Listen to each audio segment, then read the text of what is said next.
Hey Psychedors, welcome back to our channel. We wanted to let you know that we truly value your ongoing support. It's viewers like you that help us in our goal to spread awareness about mental health and psychology. Together, we can continue to help make psychology and mental health more accessible to everyone, so thank you. Now, onto the video. When you hear that someone is an empath, you may think it's a good thing. They have a great sense of what others are feeling or thinking, and they have a great deal of empathy as well. But what if someone possessed cognitive empathy and displayed traits of a dark personality type?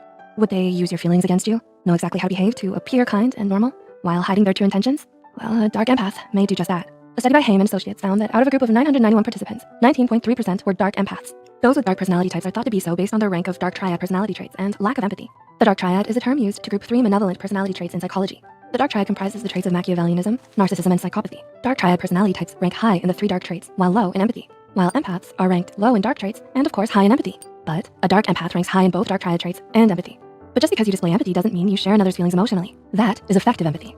Dark empaths often use cognitive empathy to their advantage, meaning they know what it is you want and feel, but dark empaths may use it against you. So, to help you recognize if you're being manipulated by someone who has both cognitive empathy and malevolent traits, here are 5 signs of a dark empath. Number 1, their kindness often feels fake. Your partner cuddles with you after a romantic evening with you. They say comforting words when you're worried, and they compliment you at seemingly the right time. But you can't shake this feeling that something is off. Something doesn't feel sincere about it all. In fact, they sound a bit forced or fake with certain actions. So what's going on? Dark empaths know what to say and how they should act to appear as if they're the perfect partner. So they may sound a bit forced when they pay you certain compliments or go forward with certain actions. It's important to look out for dark triad traits and other signs before jumping to the conclusion that they're a dark empath, because they may just be a people pleaser. Number 2, they manipulate you. Dark empaths often will use their insight into cognitive empathy as a means of manipulating others. Since they are aware of what you might be feeling or thinking, they know exactly how to use your emotions against you. They may have no boundaries and only focus on fulfilling their needs. If you notice at the end of every argument or discussion that only their needs are met, they may be manipulating you. Number 3, they guilt trip you. In the study from Haim and Associates, dark empaths displayed higher indirect aggression than your average person. This was especially true in guilt tripping tactics. If you notice your partner often uses guilt as a means of getting you to do what they want, this may be the first sign that they're a dark empath. Number 4, they love malicious humor. Dark empaths also demonstrated especially high indirect aggression in malicious humor. Sigmund Freud, the famous founder of psychoanalysis, called this type of humor tendentious. It's the worst type of humor and is destructive in nature. When one uses malicious humor, they often make hurtful jokes that put others beneath them, giving them a feeling of superiority over others. And number 5, they spread rumors. Those who have the dark triad trait of Machiavellianism often enjoy deceiving, manipulating, and exploiting others in order to achieve their own needs and desires. Dark empaths have an easy way of manipulating others by narrowing in on their feelings and weaknesses. They may spread rumors about what they've sensed you're most insecure about or vulnerable about. They know exactly how to hurt you because they have the ability to understand what it is you're feeling on a cognitive level. They simply need to understand what it is that hurts you and spread gossip and rumors focused on that to get exactly what they want. So, have you met a dark empath? Do you know someone who shows these signs? Which one jumps out at you? What will you do next? Let us know in the comments below. If you found this video helpful, don't forget to click the like button and share this video with someone who you might think is suffering from a toxic relationship. Subscribe to Psych2Go and hit the notification bell icon for more content like this. As always, thanks for watching, and we'll see you next time.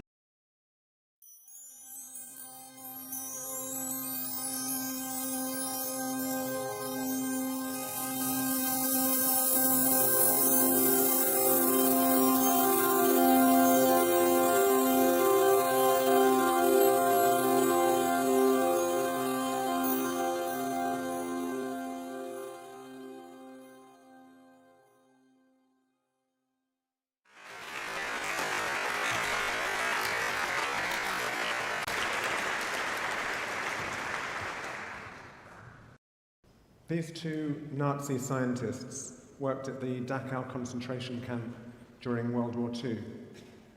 They were conducting an experiment to see how long a human being could survive in freezing water. Like good scientists, they took systematic measures, including duration until death. Examples of human cruelty of this kind raise a big question. How is it possible to treat a person as a mere object? The traditional explanation for human cruelty is in terms of evil. I find the concept of evil unhelpful and unscientific. It implies that the person is possessed by some supernatural force. Even worse, it's dangerously circular. If the definition of evil is the absence of good, then all we're really saying is he did something bad because he's not good. It hasn't really taken us any further forward. In contrast, the concept of empathy, I'm going to argue, is scientifically helpful. You can measure it, you can study it. Empathy has 2 distinct components, cognitive and affective.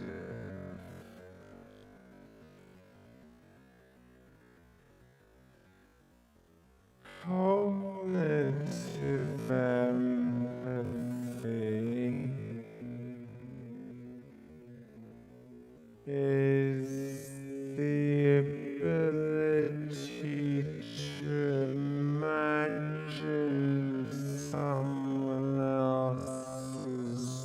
thoughts and feelings, putting yourself into someone else's shoes.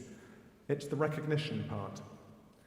Affective empathy is the drive to respond with an appropriate emotion to what someone else is thinking or feeling. And I'm going to argue that low affective empathy is a necessary factor to explain human cruelty. Empathy isn't all or none. It comes by degrees, and there are individual differences in it. So it gives rise to the empathy bell curve.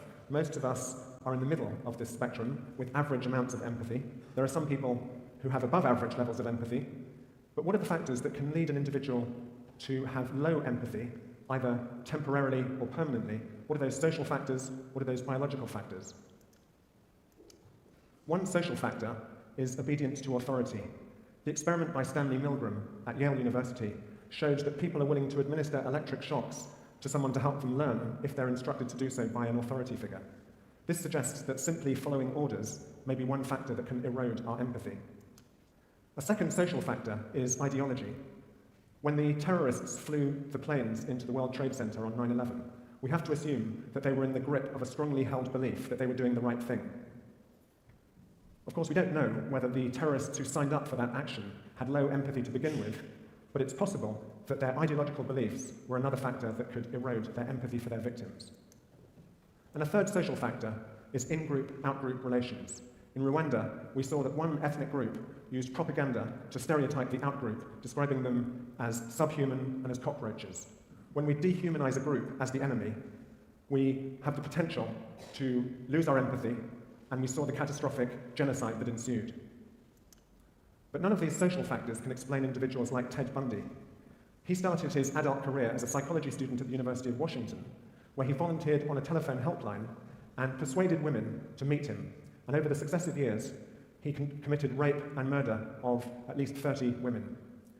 We can assume that he had good cognitive empathy because he was able to deceive his victims, but that he lacked affective empathy. He just didn't care, and he lacked it in enduring ways. The evidence that psychopaths like Ted Bundy lack affective empathy comes from an experiment by James Blair that was conducted in Broadmoor Hospital. He showed psychopaths and a control group 3 different types of images: threatening images, neutral images, and images of people in distress. And what he found was that the psychopaths only showed reduced physiological response when they saw the images of people in distress. So this suggests that they lacked affective empathy. People with autism have difficulties with cognitive empathy. They struggle to imagine other people's thoughts, their motives, their intentions, and their feelings. But people with autism don't tend to hurt other people. Instead, they're confused by other people and withdraw socially, preferring the more predictable world of objects. People with autism have intact affective empathy because when they hear that somebody is suffering, it upsets them. This leads us to imagine that people with autism and psychopaths are mirror opposites. The psychopath has good cognitive empathy, that's how they can deceive, but they have reduced affective empathy. People with autism have intact affective empathy, but struggle with cognitive empathy for neurological reasons. Psychopaths don't come out of nowhere. Many of them have shown antisocial behaviour and delinquency in their teens. John Bowlby at the Tavistock Clinic in London studied delinquents and found that many of them had experienced emotional neglect in early childhood. He argued that the absence of parental love in early childhood is another factor that can erode your empathy. But we know that early experience can't be the whole story, because not everyone who has a bad childhood loses their empathy. Avshalom Caspi at the Institute of Psychiatry in London showed that if you've experienced severe maltreatment in childhood, that increases your risk of delinquency. But your risk of delinquency goes up even more if you're also a carrier of one version of the MAOA gene, shown here in red. So genes and environment interact. And another biological factor that is associated with empathy levels is the hormone testosterone. In the fetus, testosterone shapes brain development. We've measured testosterone in the amniotic fluid that surrounds the baby in women who are having amniocentesis during pregnancy. We then wait for the baby to be born, and we follow up the children. When the children were 8 years old, we asked them which word best describes what the person in the photo is thinking or feeling. Here the correct answer is that he's interested in something. And what we found was that the higher the level of fetal testosterone, the more difficulties the child was having on this test of cognitive empathy. How much empathy we show is a function of the empathy circuit, a network of regions in the brain. Here we can look at just 2 of them. In red, the left ventromedial prefrontal cortex, and in blue, the amygdala. This is Phineas Gage, who suffered damage to his left ventromedial prefrontal cortex after dynamite blasted a metal rod up behind his eye and through his brain. Before the accident, he was described as a polite, considerate individual. After the accident, he was described as rude and no longer able to judge what was socially appropriate for different situations. He'd lost his cognitive empathy. And Jean de Setti at the University of Chicago used brain scanning, functional magnetic resonance imaging, to look at the teenage delinquent brain whilst they were watching films where somebody experiences pain, such as when this piano player's fingers got crushed by the lid of the piano falling down on his fingers. What he found was that teenagers with delinquency didn't show the typical levels of activity in the amygdala, part of the empathy circuit in the brain. But let's not forget the positive side of empathy. Most of us have enough empathy, and some people have high levels of empathy. When these two men formed a relationship based on mutual respect and on empathy, it led to the end of apartheid in South Africa. Empathy is vital for a healthy democracy. It ensures that we listen to different perspectives and that we hear other people's emotions and we also feel them. Indeed, without empathy, democracy would not be possible. I met these two women in Cambridge this week when they came to visit. On the left is Siham, and she is a Palestinian woman, and her brother was shot and killed by an Israeli bullet. On the right is Robbie. She's an Israeli woman, and her son was killed by a Palestinian bullet. These two women have taken the courageous step of forming a relationship across the political divide. They haven't given in to the emotion of revenge, which would simply perpetuate the cycle of violence. Instead, they've used their empathy to recognize that they both share the same sorrow, the same awful pain of having lost a loved one. Empathy is our most valuable natural resource for conflict resolution. We could wait for our political leaders to use empathy, and that would be refreshing, but actually we can all use our empathy. As Siham and Robbie told me, the conflict won't stop until we empathize. Thank you.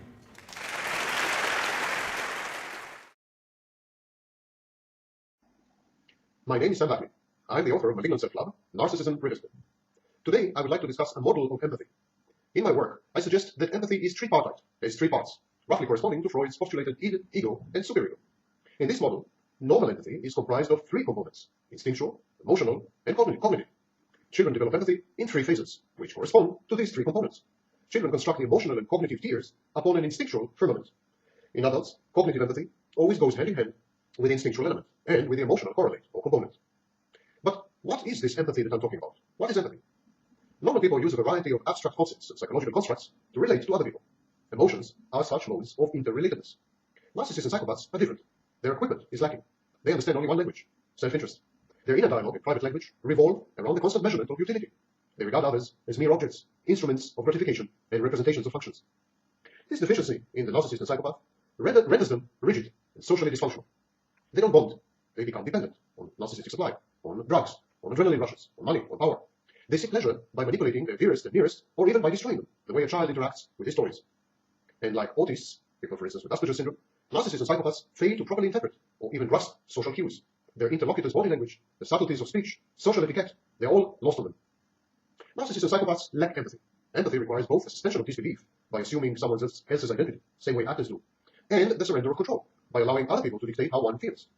Both feats go against the grain of narcissists, let alone psychopaths. They are unable to suspend disbelief, and they definitely are not about to hand control to anyone or anything.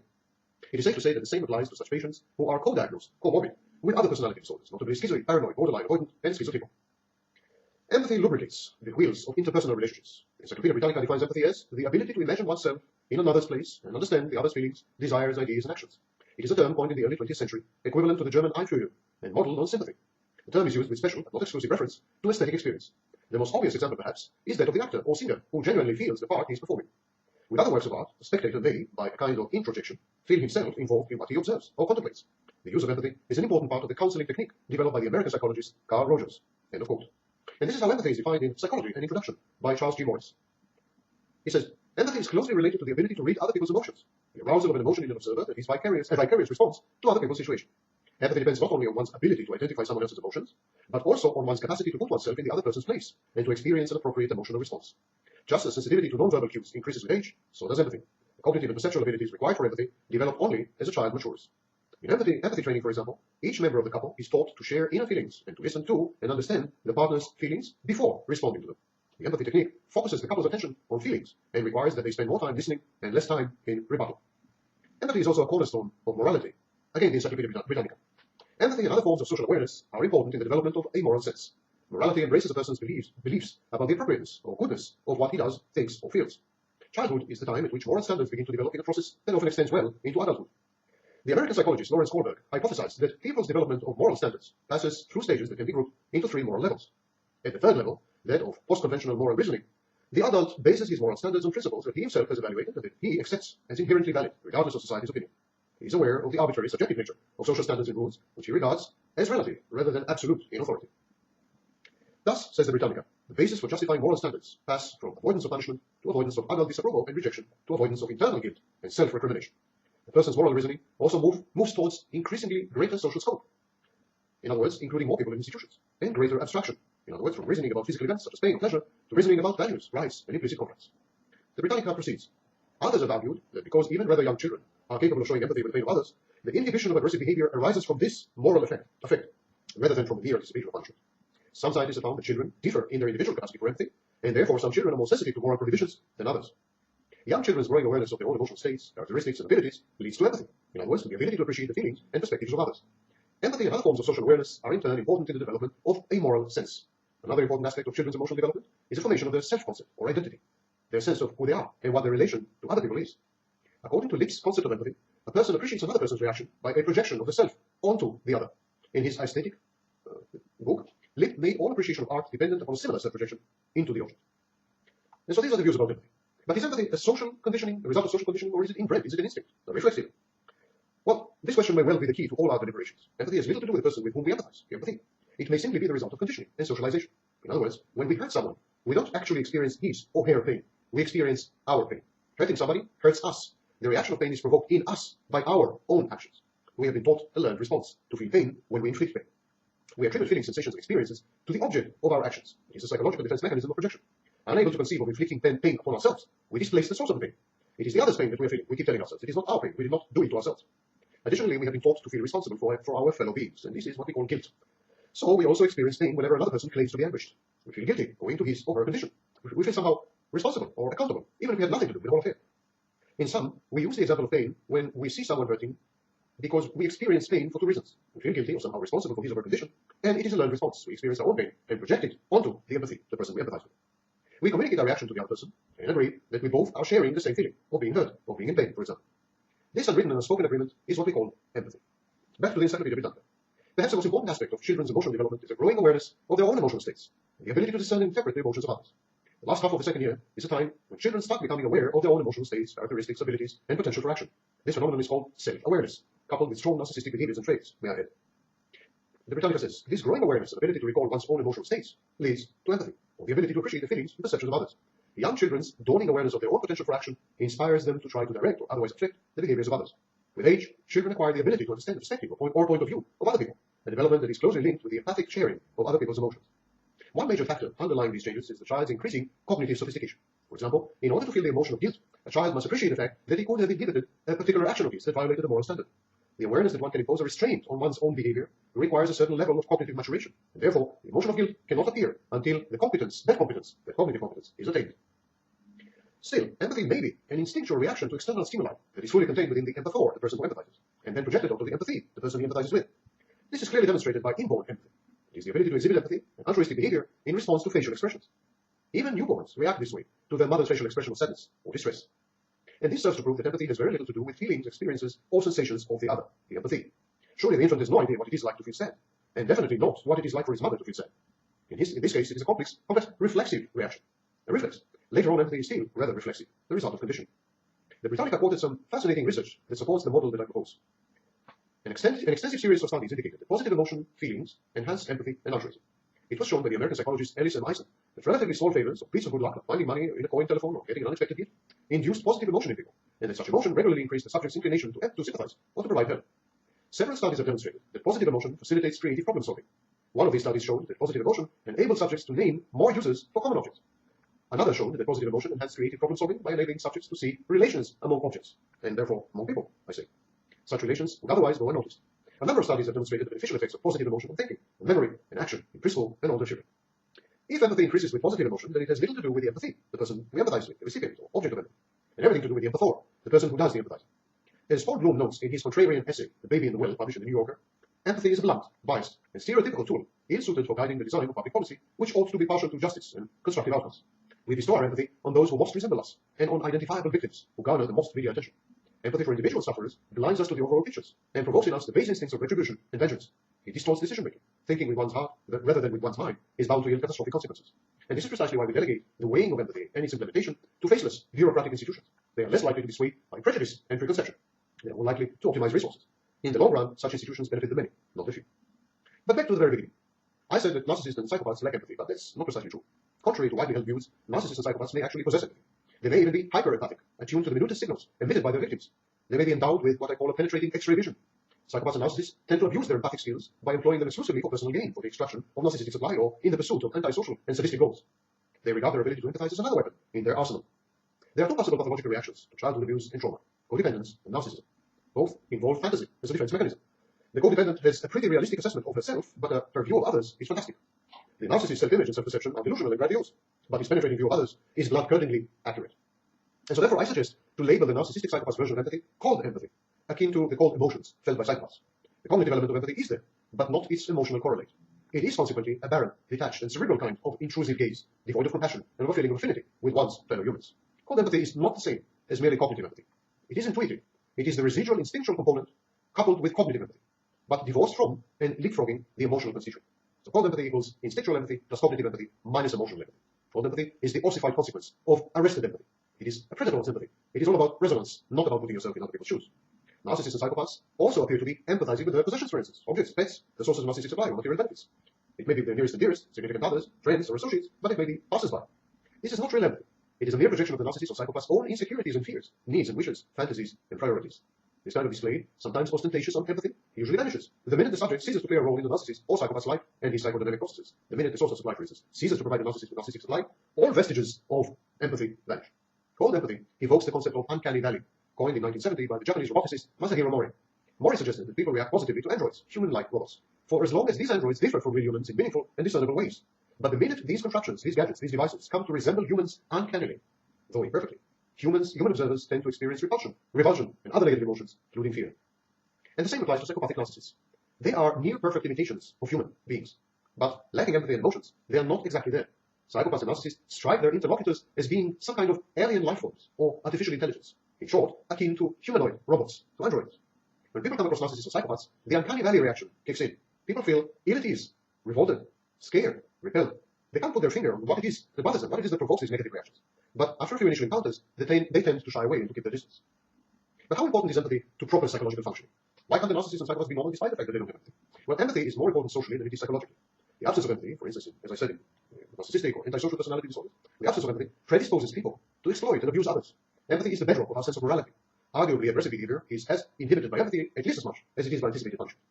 But the existence of empathy in a person is also a sign of self-awareness, a healthy identity, a well-regulated sense of self-worth and self-love in a positive sense. Its absence denotes emotional and cognitive deficits or immaturity, an inability to love, to truly relate to others, to respect other people's boundaries, to accept their needs, feelings, hopes, fears, choices, and preferences as autonomous entities. How is empathy developed?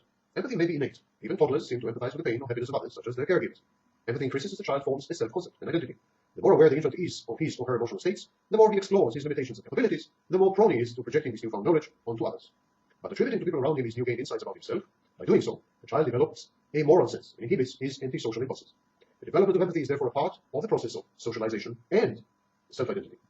But as the American psychologist Carl Rogers taught us, empathy is also learned and inculcated. We are coached to feel guilt and pain when we inflict suffering on another person. Empathy is an attempt to avoid our own self-imposed agony by projecting it onto another. Is there an increasing dearth of empathy in society today? Well, the social institutions that reified, propagated, and administered empathy have imploded. The nuclear family, the closely knit extended clan, the village, the neighborhood, the church, have all unraveled. Society is atomized and anomic. The resulting alienation fostered a wave of antisocial behavior, both criminal and legitimate, quote-unquote. The survival value of empathy is on the decline. It is far wiser to be cunning, to cut corners, to deceive, and to abuse, than to be empathic. Empathy has largely dropped from the contemporary curriculum of socialization. In a desperate attempt to cope with these inexorable processes, behaviors predicated on a lack of empathy have been pathologized and medicalized. The sad truth is that narcissistic or antisocial conduct is both normative and rational in contemporary society. No amount of diagnosis, treatment, and medication can hide or reverse this fact. Ours is a cultural malaise which permeates every single cell and strand of the social fabric. But is there any empirical evidence that we can point to of a decline in empathy? Empathy cannot be measured directly, only through proxies such as criminality, terrorism, charity, violence, antisocial behavior, related mental health disorders, abuse. It is also extremely difficult to separate the effects of deterrence from the effects of empathy. If I don't battle my life, if I don't torture animals, I don't steal, is it because I'm empathetic or because I don't want to go to jail? No one knows. Rising litigiousness, zero tolerance, and skyrocketing rates of incarceration, as well as the aging of the population, has sliced intimate partner violence and other forms of crime across the United States, at least in the last decade. But this benevolent decline has nothing to do with increasing empathy. It has to do with demographic features. The statistics are open to interpretation, but it would be safe to say that the last century has been the most violent and least empathetic in human history. Wars and terrorism are on the rise, charity giving on the wane, measured as percentage of national wealth. Welfare policies are being abolished, Darwinian models of capitalism are spreading, income inequality is gaping. In the last 2 decades, mental health disorders were added to the Diagnostic and Statistical Manual of the American Psychiatric Association, whose hallmark is the lack of empathy. The violence is reflected in our popular culture, movies, video games, and media. Empathy, supposedly a spontaneous reaction to the plight of our fellow humans, is now channeled through self-interested and bloated non-governmental organizations or multilateral outfits with great tax credits. The vibrant world of private empathy has been replaced by faceless state largesse. Pity, mercy, the elation of giving are all tax deductible, and it is a sorry sight indeed. We live in the narcissist world.